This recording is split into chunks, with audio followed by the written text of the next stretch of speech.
சமீபத்தில் ஒரு பாடலாசிரியர் மகளை இழந்தார். இங்கே நிறைய இளைஞர்கள் இருக்கிறீர்கள். ஒரு விழிப்புணர்வுக்காக இதை சொல்கிறேன்.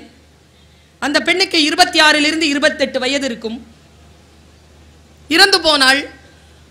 இந்த உலகத்தில் வேணான்னு அவன் முடிவு பண்ணிட்டா, தற்கொலை செய்து கொண்டாள். 16 நாளிலிருந்து 20 நாளைக்குள்ள அந்த பாடலாசிரியர், அந்த கபிலர் என்கின்ற அந்த பாடலாசிரியர் குமுதத்திலே தன் மகள் பற்றிய கவிதைகளை பதிவு செய்கிறார். துக்கமான அந்த கவிதையை நாம் ஏன் வாசிக்க வேண்டும் என்றால், நான் அன்றைக்கு எழுதினேன், 9ஆம் தேதி என்று எழுதினேன், முகநூலில் எழுதினேன், தற்கொலை என்பது குழந்தைகள் பெற்றோர்களுக்கு தரும் மரண தண்டனை. அவர் இப்படி எழுதுறாருங்க. ஒருபோதும் அந்த முடிவு சரியாக வராது என்பதற்காக, தகப்பன்மாரையும் தாய்மாரையும் நாம் மனதிலே நிறுத்திக் கொள்ள வேண்டும் என்பதற்காக, அந்த தகப்பனினுடைய அந்த புலம்பல் இருக்குல்ல, அந்த வலி இருக்குல்ல, அதை அந்த கவிஞர் பதிவு செய்திருக்கிறார். கண் கலங்காமல் என்னால் அதை வாசிக்க முடியவில்லை. நான் சொல்கிறேன், நீங்களும் கண் கலங்காமல் அதை கேட்டுவிட முடியாது. சொல்லுகிறார், முதல் கவிதை, எல்லா தூக்க மாத்திரையையும் அவளே போட்டுக்கொண்டால் நான் எப்படி தூங்குவது. இரண்டாவது கவிதைங்க, 10 கவிதை எழுதியிருக்காங்க மனுஷன். இரண்டாவது கவிதை சொல்றான், எங்கே போனாள் என்று தெரியவில்லை, அவள் காலனி மட்டும் என் வாசலில். மின்விசிறி உயிர்காற்றை தருவதற்கா எடுப்பதற்கா? அடுத்து சொல்றான் பாருங்க, அவள் தந்த தேநீர் கோப்பையில் எறும்பாக செத்து மிதக்கிறேன். அவளை தோளில் தூக்கி கொண்டு பள்ளிக்கூடத்திற்கு சென்ற வழி இன்னும் தோளில் மிச்சம் இருக்கிறது. கண்களின் வலி தெரியுமா கண்ணீர் துளிக்கு? கண்களின் வலி தெரியுமா கண்ணீர் துளிக்கு? யார் என்னிடத்தில் துக்கம் கேட்க வந்தாலும் அவள் குரலிலேயே கேட்கிறார்கள். என்னங்க அது? எங்க போறது? இந்த வலியை எடுத்துக்கிட்டு எங்க போறது? அந்த வலியை பதிவு செய்திருக்கக்கூடிய அந்த மகா கவி அன்றைக்கு சொல்கிறார், முளைக்கவே மாட்டாள் என்று தெரிந்தும் அந்த விதையை விதைத்து விட்டேன். இரண்டாவது முறையாக பிறக்க மாட்டோம் என்பதற்காக முதல் முறையாக செத்து போனாள். இப்படி எழுதுகிறாங்க. ஒரு வலியை, ஒரு காதலை, ஒரு இழப்பின் தவிப்பை, ஒரு மனதினுடைய விசாரணையை இலக்கியம் நமக்கு தரும். புத்தக வாசிப்பு நமக்கு தரும். சொற்கள் நமக்கு தரும். அந்த சொல்லின் பொருள் நமக்கு தரும். அந்த பொருள் நமக்கு புரிய வேண்டும். நிறைய பேர் இருக்கிறீர்கள் இங்கே, கலைஞர்கள், புகைப்பட கலைஞர்கள் இருக்கிறீர்கள், ஒளிப்பதவை செய்து கொண்டிருக்கக்கூடிய கலைஞர்கள் இருக்கிறீர்கள். இந்த சபையிலேயே பல படைப்பாளர்கள் இருக்கிறீர்கள். நான் இங்கே வந்து இவ்வளவு பயணம் செய்து நான் வந்து இங்கே பேசுகிறேன் என்றால் என்ன காரணம்? ஒரு ஆண் பயணம் செய்து வருவதற்கும் ஒரு பெண் பயணம் செய்து வருவதற்கும் இடையே நிறைய வேறுபாடுகள், நிறைய வலிகள் உண்டு. அவ்வளவு சீக்கிரமாக இடம்பெயர்ந்து விட முடியாது. 500 கிலோமீட்டர் பயணம் செய்து இதோ உங்களுக்காக நின்று பேசிக் கொண்டிருக்கிறேன் என்றால் என் கடமைகளை அங்கே யார் செய்து கொண்டிருப்பார்கள்? அது அப்படியே மிச்சம் இருக்கும். இப்போ போய் நான் தான் பண்ணணும். இந்த வலி எப்பொழுது புரியும்? சில வாசிப்புகளினால் புரியும். இதோ இத்தகைய எழுத்தாளர்கள் அதை சொல்லிவிட்டு போவார்கள். இந்த எழுத்தாளர்கள் இருக்கக்கூடிய எழுத்துக்களை வாசிப்பதன் மூலமாக முன்னால் இருக்கின்ற மனிதர்களை நம்மால் புரிந்து கொள்ள முடியும். சமீபத்தில் ஒரு 5-6 ஆண்டுகளுக்கு முன்னால் எனக்கு ஒரு பணி தரப்பட்டது. அந்த பணி என்ன என்றால், ஒரு கல்லூரியில் படிக்கக்கூடிய பிள்ளைகளுக்கு பாடத்திட்டத்தை சரி செய்து தர வேண்டும். பாடத்திட்டத்திற்கான தலைப்பு என்ன என்றால், காட்சிப்படுத்தலும் கதை சொல்லுதலும். காட்சிப்படுத்துவதன் மூலமாக கதை சொல்ல வேண்டும். நானும் SRM பல்கலைக்கழகத்தில் சிவாஜி கணேசன் தகவல் தொழில்நுட்ப திரைப்பட கல்லூரி, அதற்கு டீனாக இருந்த ஞானராஜசேகரன் IAS அவரும் நானும் உட்கார்ந்து பாடத்திட்டத்தை வகுக்கிறோம். அப்பொழுது நாங்கள் அந்த பாடத்திட்டத்திற்கு பரிந்துரை செய்த ஒரு கதை. நான் சொல்கிறேன், இந்த கதை உங்களுடைய சிந்தனையில் படிந்துவிட்டால் நிச்சயமாக நான் சொல்லுகிறேன், இதோ இந்த அரங்கத்தை விட்டு நீங்கள் வெளியேறுகின்ற பொழுது உங்களுடைய மனநிலையும் உங்களுடைய புத்தி நிலையும் இன்னும் மிருதுவாக மாறி இருக்கும், இன்னும் நெகிழ்ச்சியாக மாறி இருக்கும், இன்னும் அமைதியாக இருக்கும். இதற்கு நான் கேரண்டி. பாருங்க, ஒரு பெண் அல்லது ஒரு ஆண் அல்லது ஏதோ ஒரு உயிர், அது மனிதனாக இருக்க வேண்டிய அவசியமும் கிடையாது, ஏதோ ஒரு உயிர், அது எதைங்க எதிர்பார்க்குது? ஒரு உயிரினுடைய எதிர்பார்ப்பு என்ன? பல சொற்களால் அது பேசுகிறது, அந்த பொருள் நமக்கு புரிகிறதா? நான் இந்த கதையை சொல்வதற்கு முன்னால் உங்களுக்கு ஒரு காட்சியை சொல்கிறேன், முடிந்தால் புரிந்து கொள்ளுங்கள். ஒரு பெண்ணுக்கு அடங்காத இரத்தப்போக்கு, அடங்காத இரத்தப்போக்கு, நிற்கவே இல்லை, இறந்து போவாள் என்று மருத்துவர்கள் கைவிரிக்கிறார்கள். அந்த பெண்ணிடத்தில் சொல்லப்படுகிறது, இங்க ஒருத்தர் வருவாரு, அவருக்கு பேரு மேசையா, மசிஹா. மசிஹானா என்ன அர்த்தம்னா மரணத்திற்கான மருத்துவர்னு அர்த்தம். அவரை போய் நீ பார்த்துட்டனா உன்னுடைய உடல் நலம் குணமாக வாய்ப்பு இருக்கு, முடிஞ்சா பாருங்கிறாங்க. அவ காத்திருக்கிறான். அவர் வராரு. இது பைபிளில் வரக்கூடிய ஒரு கதை. நான் கிறிஸ்துவத்தை பரப்ப வேண்டும் என்ற எந்த நோக்கத்தோடும் இதை சொல்லவில்லை, எனக்கு அது நோக்கம் இல்லை. நான் பகவத்கீதையோ குரானையோ பைபிளையோ வாசிக்கின்ற பொழுது அதன் மதம் குறித்து உங்களை செலுத்துவது அல்ல என் நோக்கம்.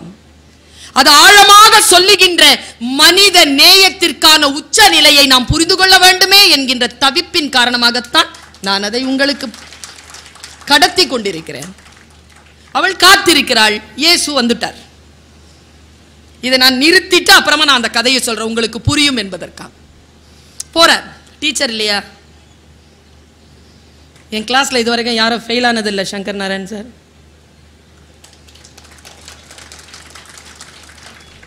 செயலாக விட்டதில்லை. அவ தயாராக தான் இருப்பா, விடுறதில்லை.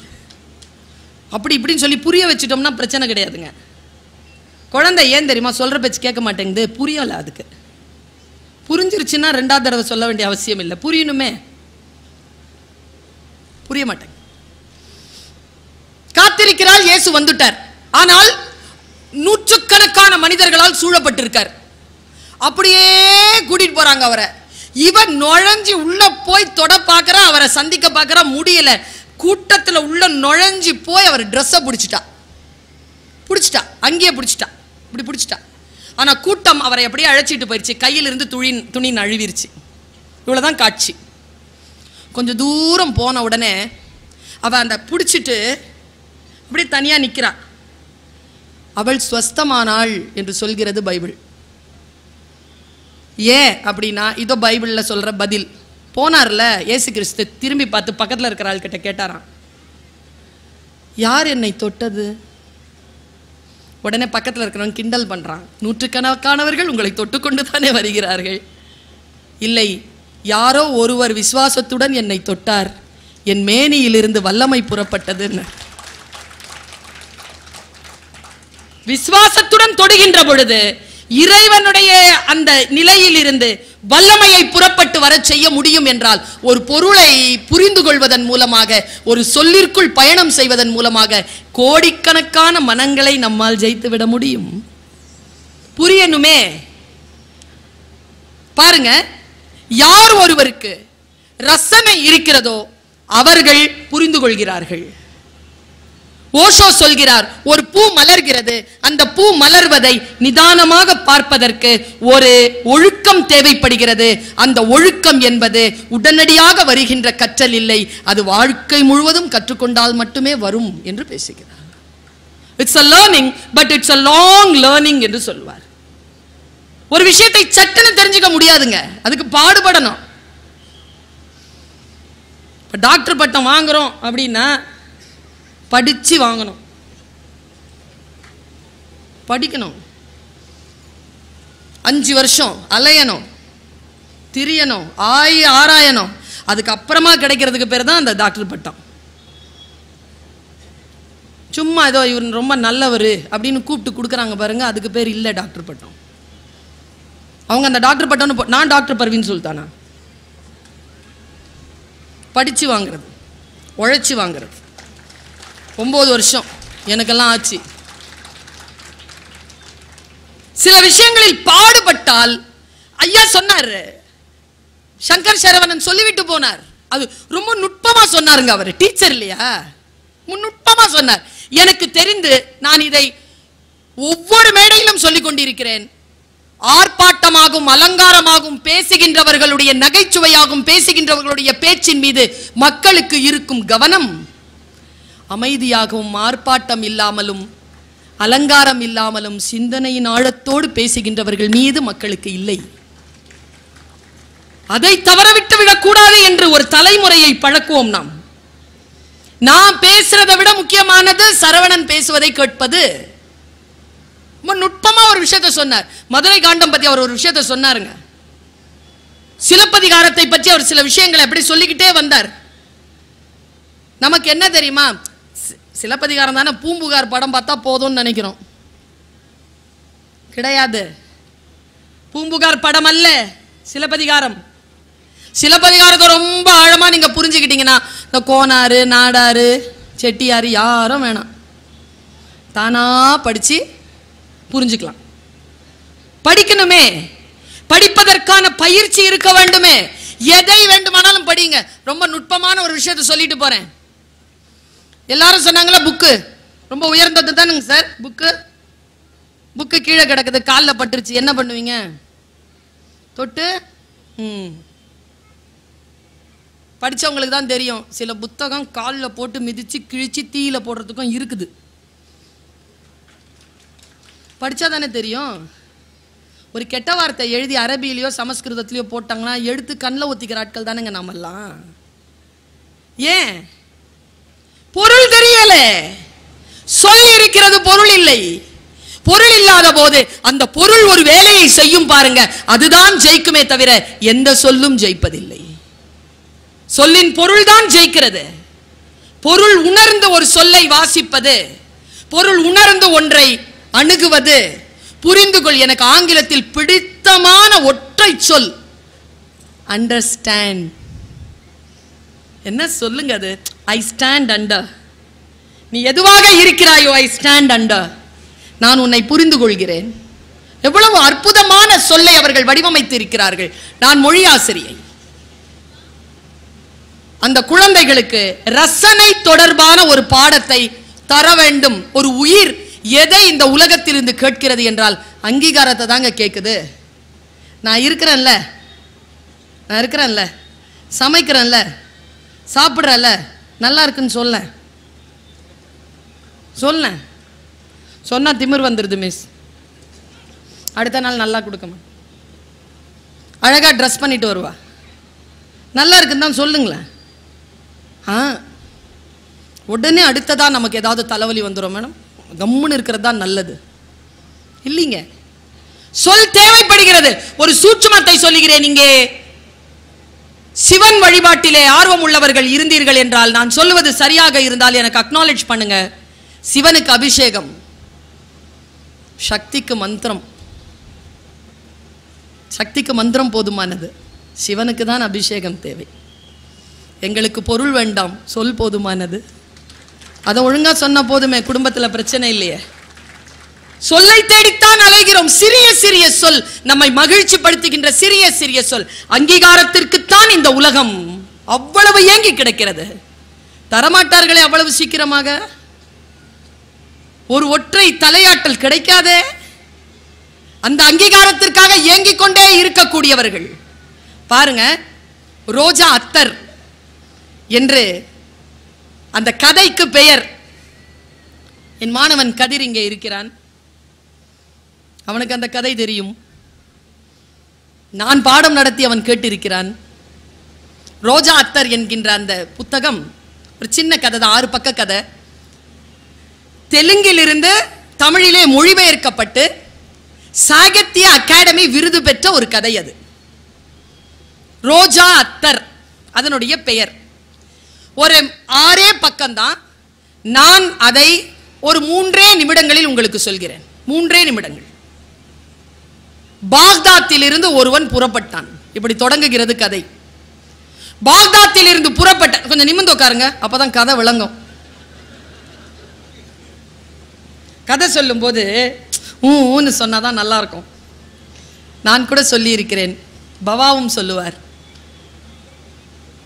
கிழிந்த பாயில் என்னை படுக்க வைத்து கொண்டு என் அம்மா பறக்கும் கம்பளங்களை பற்றி கதை சொல்லுவாள்.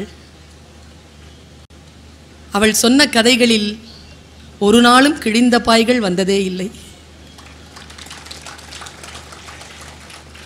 செத்தே போக மாட்டாங்க யாரும். என் அம்மா கதையில 100 கதையிலாவது திருடர்கள் வருவார்கள். ஒரு திருடன் கூட கெட்டவனா இருக்க மாட்டாங்க, ஏதோ ஒரு நல்லவனா இருப்பான் அவன்.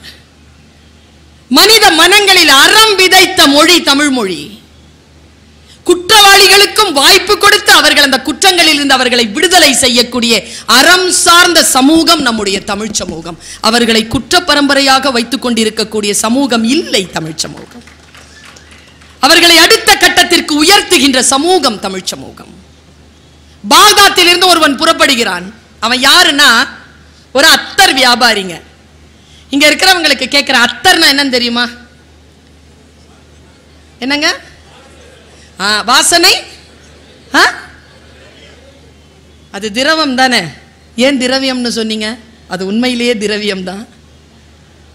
அது வாசனை திரவம் அல்ல, அது வாசனை செல்வம். அவன் சொல்லுகிறான், 1 அவுன்ஸ் அத்தரை பிழிவதற்கு நான் 1 லட்சம் ரோஜா பூக்களை பிழிய வேண்டும். 1 லட்சம் ரோஜா பூக்களை பிழிந்தால் தான் 1 அவுன்ஸ் எனக்கு கிடைக்கும். அவன் வித்தகன், அவன் வித்தக்காரன். உலகத்திலே அவனை போல ஒரு அத்தர் செய்யக்கூடியவர் யார்? அவன் யாருக்காக அலைகிறான் என்றால், இந்த அத்தரை தேடி ஒருத்தன் இருக்கிறான். அவன்கிட்ட இந்த அத்தர் போச்சுன்னா அந்த ரசிகன் கிட்ட போயிடணும். நீங்கள் நினைக்கிறீர்களா? பதிப்பாளர்கள் எதற்காக ஒரு புத்தகத்தை 1000 பிரதிகள் போடுகிறார்கள்? யாருக்காவது அந்த கணக்கு தெரியுமா? 100 போடலாம்ல, 500 போடலாம்ல. அது என்ன 1000 கணக்கு? 1000 கணக்கு என்ன தெரியுமா? 1000 இடங்களில் அந்த புத்தகத்தை வைத்து விடுவோம். அதை தேடி ஒருவன் வருவான். அவன் எங்கே வருவான் என்று தெரியாது. 1000 இடங்களில் அவனுக்காக அந்த புத்தகம் காத்திருக்கும். அதுக்கு தான் 1000 பிரதிகள் நம்மை தேடிக்கொண்டு இருக்கின்றன சொன்னல. அவன் ஒரு ரசிகனை தேடி கிளம்புறான். பாக்தாத்தில் இருந்து வந்துட்டான், இந்தியா வந்துட்டான். ஆனால் இந்தியாவில் இருந்து அவன் ஹைதராபாத் வரணும். ஒரு குதிரையை வாங்குகிறான். வாங்கிட்டு நேரா இங்க வரான். இவ்வளவுதான் கதை. நேரா வரான் இளைஞன். வந்து இறங்கும் போது அவனுக்கு இந்திய அரசியல் தெரியல. நேரடியாக நாம் நிசாம சந்திச்சிடலான்னு பாக்குறான். நிசாம சந்திக்க முடியாது. அதுக்கு கீழே ஒருத்தன் இருக்கிறான், திவான். அந்த திவானை சந்திக்கணும். நேரா திவான் கிட்ட போறான். திவான் வா அப்படின்றா. நல்ல பெருத்து இருக்கிறான். வாயில அந்த ஹுக்கா இருக்கு. என்ன எங்க வந்த அப்படின்ன உடனே அவன் தன்னுடைய அந்த வெல்வெட் பேழையிலிருந்து எடுத்து சந்தன 3 கொண்டு வந்திருக்கான். அவன் குப்பி. 1 சந்தனம், 1 மல்லி, 1 ரோஜா. சந்தனத்தை எடுத்து அவன் முன்னால வைக்கிறான். அவ்வளவு பணிவோடு வைக்கிறான். நம்ம மைக்கேல் மதன காமராஜர் படத்துல நம்ம கமல்ஹாசன் சாரு குஷ்பு மேடம் வந்து ஒரு அரிசியில ஒரு தாஜ்மஹாலை பண்ணி வச்சிருப்பாங்க தெரியுமா? இது நல்லா இருக்கான்னு கேட்ட உடனே அவர் என்ன பண்ணுவாரு? எடுத்து வாயில கடிச்சிருவார். பழைய அரிசிம்பர். அந்த ரேஞ்சில் இருக்கிறவன் திவான். அதுக்கு அப்படிமா, நான் பாக்தாத்தில் இருந்து வருகிறேன். இந்த வாசனை திரவியத்தை நிசாமிடம். நிசாமெல்லாம் பார்க்க முடியாது, அதை அப்படியே விட்டுட்டு போ அப்படிமா. உள்ள இருந்து ஒருத்தன் அந்த பேழை எடுத்துட்டு போயிடுவான். 2 இப்போ மிச்சம் இருக்கு. 3 இருந்ததுல 2 தான் மிச்சம் இருக்கு. அடுத்த ஒரு அதிகாரி கிட்ட போவான். மல்லியை எடுத்து தருவான். அவனும் அதன் மீது பேராசை கொண்டு இவனை துரத்தி விடுவான். என்ன செய்வதுன்னு இவனுக்கு தெரியாதுங்க இந்த அத்தர் இளைஞனுக்கு. எப்படியாவது மன்னனை சந்தித்து விட வேண்டும். இங்க அங்க அலைவான். நிறைய நிராசைகள். கடைசியா ஒரு உண்மை தெரிய வரும். ஒருத்தன் சொல்லுவான், 5 ரூபாய் காசு வாங்கி கொண்டு ஒருவன் சொல்லுவான், இன்னைக்கு இந்த மாசம் கடைசி வெள்ளிக்கிழமை தொழுகைக்கு முன்னால நிசாம் கோட்டையை விட்டு வெளில வருவாரு. அப்போ நீ அவர்கிட்ட சட்டுன்னு கொடுத்துரு, நான் ஏற்பாடு பண்றேன்மா. இவன் வெயிட் பண்ணிட்டு இருப்பாங்க. காலை 11 மணி. உள்ள இருந்து கதை முடியுது, அவ்வளவுதான். உள்ள இருந்து வருவார், குதிரையில வருவார் நிசாம். நிசாம பார்ப்பான். கொஞ்ச நேரத்துல இதோ எடுத்து அவரிடத்தில் நீட்டி விடலாம் என்று இப்படி குனியும் பொழுது ஒரு போலீஸ்காரன் வந்து கையை பிடிச்சிரும். எதுக்கு இங்க நிக்கிற? தர தர தர தர இழுத்துட்டு போவாங்க. குதிரை அப்படி கடந்து போயிட்டு இருக்கோங்க. இவ்வளவுதான் லாஸ்ட். நீங்க அந்த கதையை படிக்கணும். எனக்கு இங்க இருக்கான்னு தெரியல, சாகித்ய அகாடமியினுடைய நூலில் இருக்கிறது. அது ஸ்லோ மோஷன்ல போவாங்க. அந்த கதை கடைசி 2 பக்கத்துக்கு ஸ்லோ மோஷன்ல போகும். அவன் என்ன தெரியுமா பண்ணுவான்? இந்த கையில பிடிச்சிருந்ததை அப்படி அப்படி சுத்துவாங்க. சுத்தி இப்படி வந்து இடுப்புல இருந்த அந்த குப்பியை எடுப்பான். இந்த நிசாம பார்ப்பான். நிசாம் அவனை கடந்து போயிருப்பார். இப்படி கடந்துருவாங்க. ஓடி போயும் கொடுக்க முடியாது, அவ்வளவு மக்கள் வெள்ளம். அவன் என்ன செய்வான்? அந்த கதையை முடிக்கிறான். அந்த பெரும் படைப்பாளன் என்ன செஞ்சான்? அவன் எடுத்து அந்த கோல்கொண்டாவை திரும்பி பார்ப்பான். மன்னன் இங்க போயிட்டு இருக்கான். கோல்கொண்டாவை திரும்பி பார்ப்பான். அதன் பாறை அவன் கண்ணில் படும். எடுத்து அந்த குப்பியை ஒரே அடி அடிப்பாங்க அந்த பாறையில. அதிலிருந்து வெளிவரக்கூடிய வாசனையில் ஆயிரக்கணக்கான மக்கள் மதிமயங்கி நிற்பார்கள். அந்த நிசாமனுடைய குதிரை அடுத்த அடி எடுத்து வைக்க முடியாமல் அந்த வாசனையில் என்றபடியே நிற்கும். அதற்கு மேல் உட்கார்ந்திருந்த நிசாம் கண்களை பாதியில் மூடிக்கொண்டு, இது யாருடைய வாசனை? சொர்க்கத்தில் இருந்து வந்திருக்கிறதோ என்று இப்படி கண்ணை மூடிக்கிட்டு இப்படியே ரசிப்பான். பாக்தாத் இளைஞன் அந்த மன்னனை பார்ப்பான். வந்த வேலை முடிஞ்சிருதுரா என்று சொல்லி தன்னுடைய துப்பட்டாவை எடுத்து மறுபடியும் டர்பனாக கட்டிக்கொண்டு குதிரையில் ஏறி பாக்தாத் புறப்பட்டான் என்று சொல்லி அந்த கதையை முடிப்பான். அங்கீகாரத்திற்காக இயங்கக்கூடிய மனம் இந்த உலகத்தில் அங்கீகாரம் கிடைக்க மறுக்கின்ற பொழுது எந்த பொருளுக்காகவும் புகழுக்காக இந்த சுரேஷ் சார்லாம் எதுக்காக எழுதுறாங்கன்னு நினைக்கிறீங்க? இவர்களுக்கு இது கொடுக்கப்பட்ட அங்கீகாரம் இருக்குல்ல, இது அவர் கோடி ரூபாய் சம்பாதித்தாலும் அவரால் இவ்வளவு மகிழ்ச்சியாக இருக்க முடியாது. அவருக்கு அங்கீகாரத்திற்கான ஒற்றை சொல் ஒரு விருது.